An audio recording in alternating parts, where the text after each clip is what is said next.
அன்பு தமிழ் நெஞ்சங்களுக்கு ஆஸ்ட்ரோ தமிழ் மகளின் இனிய வணக்கங்கள். சனி போய் ராகு வந்தது. பஞ்சமஸ்தானத்தில் நடக்க போகின்ற மாற்றங்கள், அதனால் வாழ்க்கை பாதையை நீங்கள் மாற்ற போகிறீங்க. மகர ராசியில் பிறந்த உங்களுக்கு தாங்க இதை பற்றி தான் இன்றைய பதிவில் பார்க்க போகிறோம்.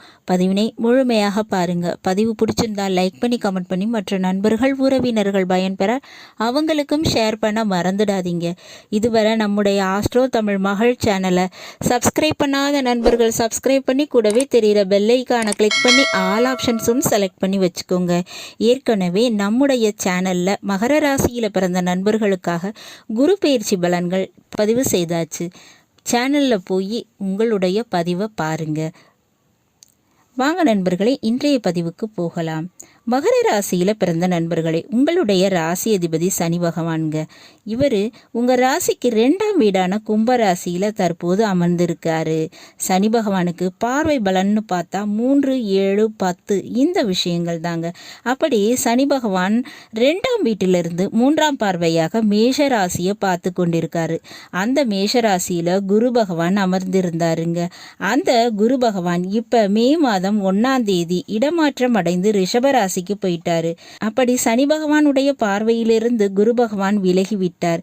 இப்ப குரு எங்க இருக்காருன்னு பார்த்தா உங்க மகர ராசிக்கு 5ஆம் வீடான ரிஷப ராசியில இருக்காருங்க. சனி பகவான் பார்வையிலிருந்து குரு விலகி விட்டார். ஆனால் ராகு பகவான் உங்க மகர ராசிக்கு 3ஆம் வீட்டில் மீன ராசியில இருக்காரு.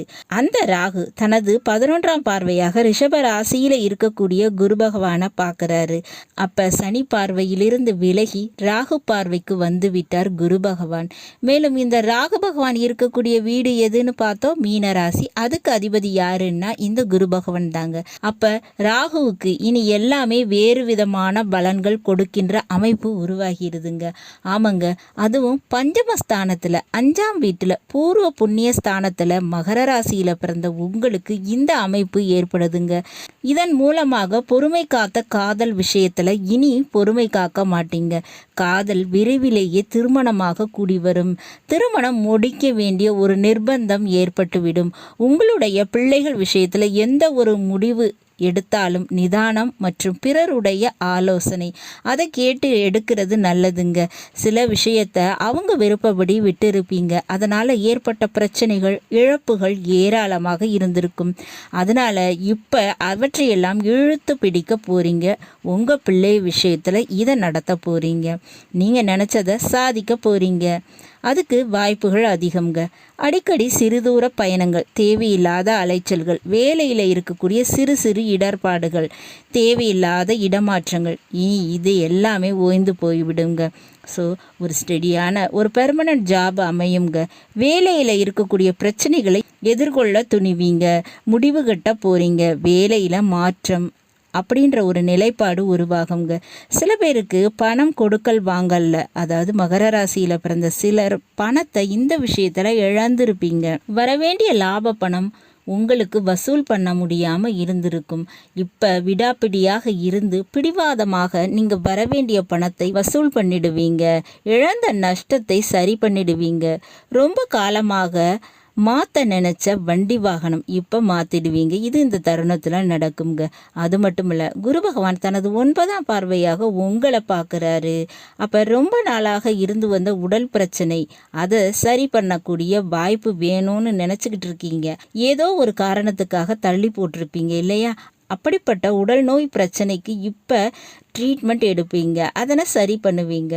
குழந்தை இல்லாத தம்பதியருக்கு குழந்தை பாக்கியம் கிடைக்குங்க. ரொம்ப காலமாக பல வருஷம் கழித்தும் கூட கிடைக்கும். அதுக்குரிய வாய்ப்பு நிறையவே இருக்குங்க.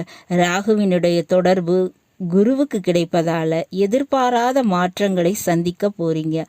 அதுபோல் இந்த படிப்பு விஷயத்தில் வேறு ஒரு படிப்பு படித்து ஜெயித்து காட்ட போகிறீங்க. புதிய ஒரு கலையை கற்று உங்களுடைய திறமையை வெளிப்படுத்த போகிறீங்க.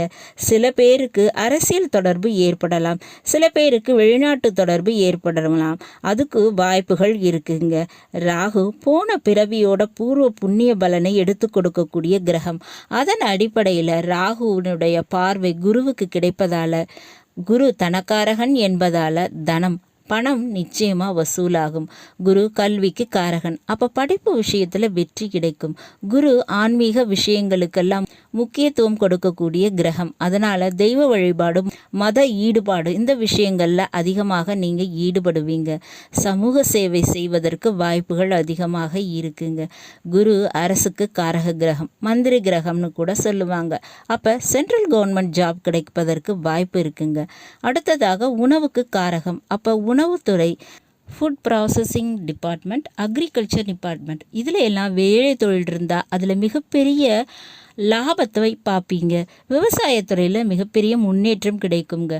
குரு பகவான் 4 வீலர் காருக்கு அதிபதிங்க. அப்போ கார் வண்டி வாகன மாற்றம்ங்கிறதும் நிச்சயமாக உண்டு. இது எல்லாமே ராகு பகவானால் ஏற்படுங்க.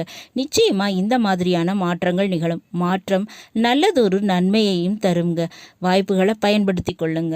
நல்லது நண்பர்களே, இந்த பதிவு பிடிச்சிருக்கும் நினைக்கிறேன். பிடிச்சிருந்தா லைக் பண்ணி கமெண்ட் பண்ணி மற்ற நண்பர்கள் உறவினர்கள் பயன்பெற அவங்களுக்கும் ஷேர் பண்ண மறந்துடாதீங்க. இதுவரை நம்முடைய ஆஸ்ட்ரோ தமிழ் மகள் சேனலை சப்ஸ்கிரைப் பண்ணாத நண்பர்கள் சப்ஸ்கிரைப் பண்ணி கூடவே தெரிகிற பெல்லைக்கான கிளிக் பண்ணி ஆல் ஆப்ஷன்ஸும் செலக்ட் பண்ணி வச்சுக்கோங்க.